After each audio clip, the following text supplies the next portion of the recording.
We have Sonia Singh joining us from San Francisco. Sonia, take us through the key takeaways and the key highlights of the meeting between Xi Jinping and Joe Biden. Well, Divya, good evening here from San Francisco, where really the big headline is that meeting between President Biden and President Xi Jinping. Remember, this is the first time that President Xi Jinping has come to the U.S. after 5 years. The big headline is that the U.S. and China have agreed to resume high-level military communication. Why this is big is because China had cut military ties after the then House of Representatives Speaker Nancy Pelosi had visited Taiwan. So that's a big decision to resume military communications and high-level military contact. This also as Taiwan and the elections there next year came up in the talks between President Biden and President Xi, with President Biden urging that the electoral process be normal.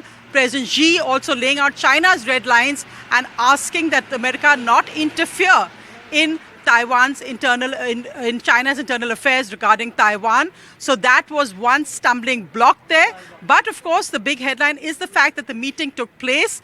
President Biden called the meeting constructive and productive, saying it's best to talk directly leader to leader. He held a press conference just a short while ago, but of course in ad hoc comments at the end of the press conference, he also called President Xi a dictator. So we're waiting to see the Chinese reaction to that, Divya.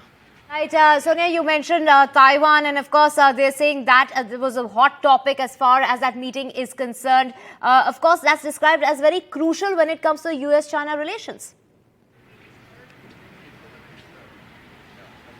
Yes, Divya, but of course also we have to look at what the other big takeaways were, that President Xi in his remarks made the point that the US-China relationship is the most important bilateral relation in the world, that this needs to be constructive and there should not be a spirit of confrontation. So important words there, stressing the importance China now putting on this relationship. President Biden also making the point that it was productive and constructive, but this is early days. As we said, it's coming amid increasing US-China tension, and of course, President Biden keeping the relationship very warm and close with, for example, the Quad Summit happening in India next year, and President Biden coming to India as well, is likely to be the chief guest for Republic Day. So, though this is an important meeting in a sense, there's been no real breakthrough except for the fact that high-level military communications are now to resume. But of course, Divya, let me just make the point that President Xi is here for the APEC summit, and that's a meeting of 21 countries.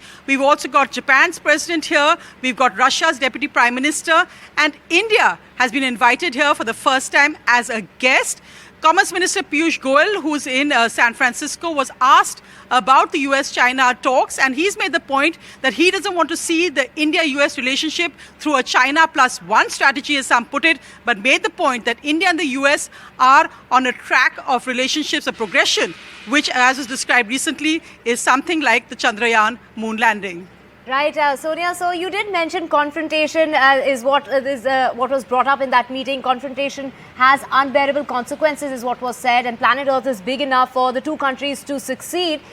Take us through how India is looking at this meeting between the two countries, China and the leaders of the two countries, China and the US. No, well, of course, the meeting will be watched very closely by India and observers of the relationship. But I think India has made it clear that the current progress of India-US relations is, in a way, unprecedented. There has been yesterday the innovation handshake, which has looked at bringing down regulation between the startup systems in both countries. And India and the US looking to build much closer relations, which actually, they say, has nothing to do with the US-China relationship or this meeting happening right now. And progression, as we said, on the Quad Summit happening next year in New Delhi in January, just 2 months away, and a possible Biden visit for Republic Day.